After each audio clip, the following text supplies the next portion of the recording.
seputar pandemi, dampak ekonomi seperti apa sejalan dengan kegiatan pilkada ya di daerah. Mudah-mudahan teman-teman yang ingin bergabung ada. Nanti kita akan ketemu, ada Pak Tommy Rampengan dan Pak Widi Lengkong sudah menunggu di mereka ada di sana di kawasan Boulevard. Nah, oke, mereka berdua sudah menanti. Saya akan berbincang dengan mereka berdua. Selamat siang. Ya, selamat siang Pak Widi, Pak Tom, mari. Oke, mari. Apa kabar? Pak Tom. Oke. Ini sudah lama menunggu ya. Mau menumpang dulu. Setelah membaca beberapa berita, masih kayaknya seputar ekonomi di pandemi dan musim pilkada ya. Ya, tadi jalan-jalan ya. Keliling-keliling. Ya. Lihat beberapa tempat yang masih tutup, imbas Masih tutup keadaan ekonomi sekarang. Cuma yang rame tadi di Bank BRI. Kurang tahu ada apa ini Bank BRI. Oh, BRI ya. Iya. Kayaknya beberapa bank termasuk BNI ada beberapa antrian untuk penerima bantuan sosial ya. Oke. Tapi kalau dari bank berarti memang dan banyak orang di satu sisi memang minusnya mungkin ada kumpulan orang, tapi plusnya ya langsung ke yang bersangkutan ya. Iya. Ada yang mampir-mampir dari rekening. Tapi kalau tadi Pak Tommy katakan banyak yang tutup ya, termasuk di mall ada beberapa tenan yang memang sudah tutup. Ya. Kalau secara umum gimana gambaran untuk kota kita? Apakah memang ekonomi melambat atau gimana nih? Saya pikir sangat melambat sekali. Sangat melambat ya. Ya, tapi beberapa minggu belakangan ini kalau lihat seperti dari misalnya tingkat huni hotel agak membaik sih. Saya nggak ngerti juga tamunya dari mana. Tapi kalau dilihat dari beberapa hotel tingkat huninya cukup membaik dibandingkan bulan-bulan kemarin. Dan mall juga sepertinya ada sedikit geliat.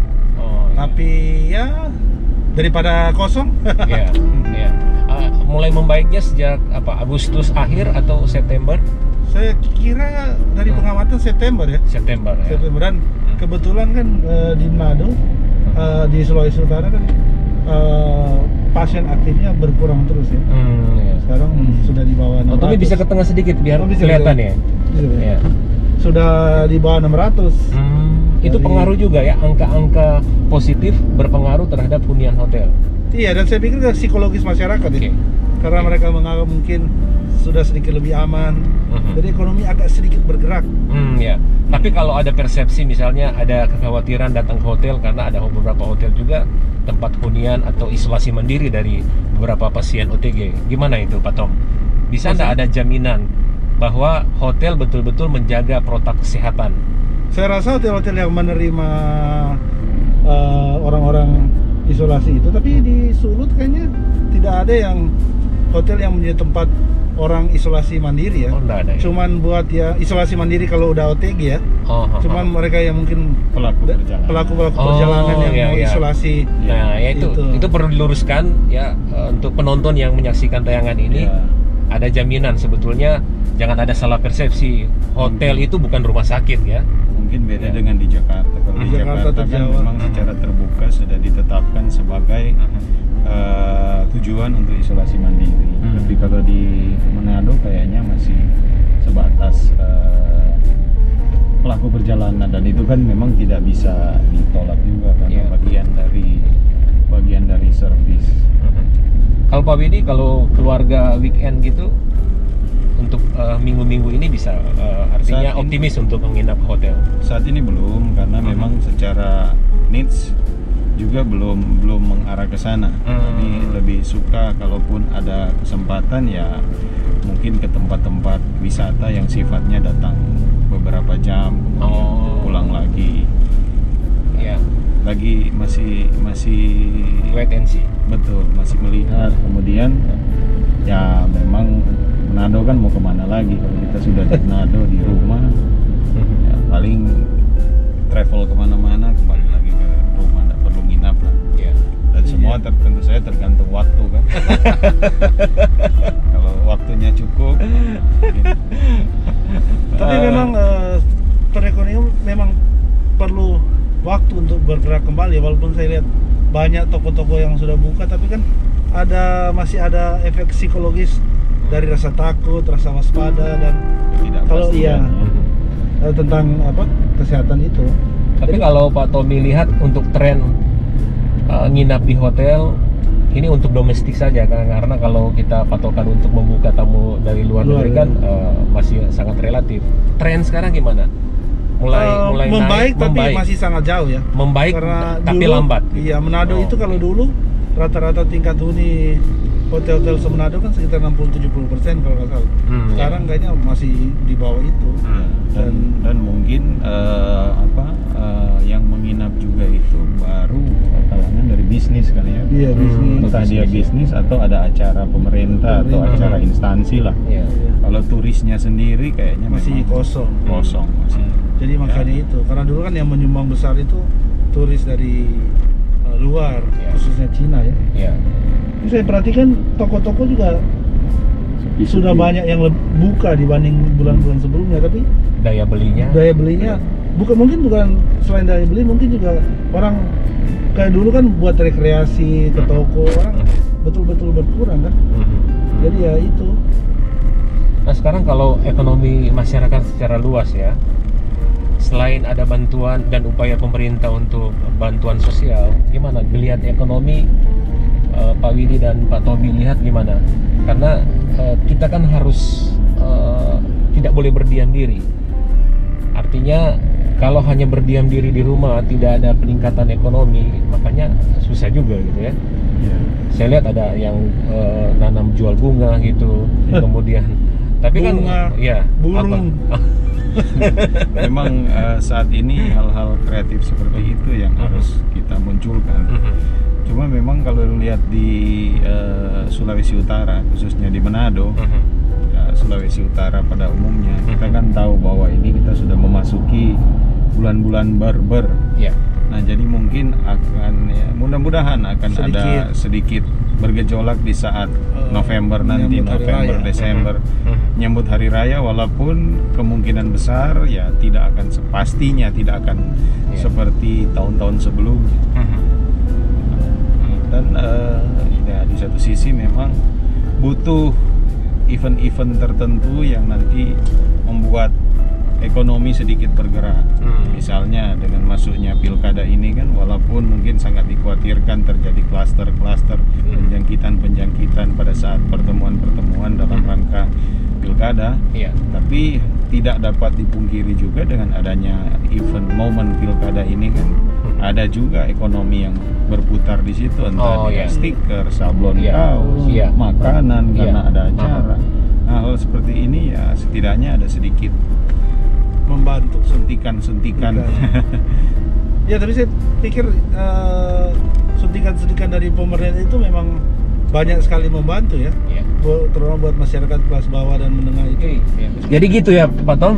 Ya, komunikasi pemerintah ke publik harus betul-betul dimatangkan dan dilaksanakan. Emangnya sekarang kurang ya sosialisasi? Saya nggak melihat ada apa-apa tentang sosialisasi protap kesehatan pada saat pemilihan pilkada.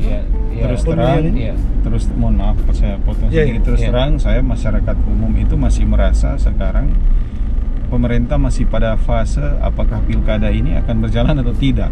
Masih dualisme rasanya gitu ya? Itu yang tergambarkan di entah dari media atau apa, tapi yang ada di benak saya saat ini itu apakah karena tadi seperti kata Pak Tommy kurangnya sosialisasi atau informasi ke publik. Dan tidak ada statement, walaupun Presiden Jokowi sudah bilang tetap, tapi tidak ada statement berulang-ulang menegaskan atau reiterasi bahwa ini akan tetap berjalan. Karena masih ada statement lanjutan bahwa kecuali nanti terjadi perkembangan yang nah sekarang kan kita lihat bahwa secara statistik memang mungkin Sulawesi Utara dari sebelumnya aktif case itu ada sekitaran di range-nya 600-an di awal Oktober. Sekarang itu sudah turun di 500-an walaupun kadang-kadang naik sedikit. Tapi kan itu juga masih belum, secara statistik masih belum flat ya. Jadi ya, apalagi masyarakat masih melihat dengan adanya tahapan pilkada yang mulai berjalan ini, pengumpulan massa dan lain sebagainya kan, ada kemungkinan statistik akan naik lagi. Ya. Jadi apakah lebih baik selain baliho pasangan calon, baliho yang di pinggir jalan juga ada sosialisasi untuk bagaimana prosedur ya? Tahapan. Ya. Nanti cara pemilihannya seperti apa, dan penting juga pemerintah KPU ini membuat simulasi-simulasi yang real. Simulasi-simulasi yang aktual berdasarkan kondisi dari daerah. Oke, ini KPU ya bisa KPU. tangkap ini usulan dari Pak Widi dan Pak Tommy. Tetapi sekilas ya, karena sekarang kita sudah memasuki hampir sebulan kampanye. Walaupun memang dari sisi kampanye modelnya berbeda dari daring maupun beberapa pertemuan terbatas. Kalau Pak Tommy gimana? Dari para kandidat berkampanye sekarang, karena modelnya ini kan super unik. Nangkap enggak? Tiba enggak pesan-pesan dari kandidat? Karena saya cukup aktif di medsos, saya melihat ada sih visi misi sampaikan lewat medsos, tapi nggak gencar juga. Tapi mungkin masyarakat kita memang sering kan tidak lihat visi misi, cuma lihat kandidat, cuma lihat, atau lihat gisinya, lihat gitu ya? gisinya mungkin. Ini pendapat pribadi saya. Saya pikir visi misi yang harusnya jadi acuan itu sepertinya buat masyarakat kita. Ya, Pak Widi, untuk memang Anda tidak pernah berhadir ya di kampanye pilkada, tapi terasa enggak kampanye yang sudah hampir sebulan ini? Ya, memang melalui media sosial itu ada juga calon-calon yang cukup kreatif dengan membuat video-video singkat, dan ya memang kalau Facebook kan, media sosial bukan hanya Facebook, media sosial lainnya kan sudah umum di masyarakat. Cuma memang ada area-area tertentu yang daerah-daerah terutama yang signalnya kurang, mobilnya itu harus dijangkau dengan mungkin pertemuan-pertemuan terbatas. Dan yang menjadi pertimbangan juga kan, penggunaan media sosial ini kan bukan hanya sesuatu yang sudah dirancang oleh pasangan calon, tapi bisa juga digunakan sebagai berita-berita negatif yang menyerang nanti ke pasangan calon, terkait video-video yang dipotong atau komen-komen yang kurang baik, ya memang plus minus lah. Ya, terima kasih sekali lagi Pak Widi, Pak Tommy. Terima kasih Pak Redi. Tetap jaga imun, jaga iman supaya aman. Christmas is coming. Oke. Siap. Terima kasih Luar biasa. untuk penonton sekalian. Terima kasih. Tetap semangat.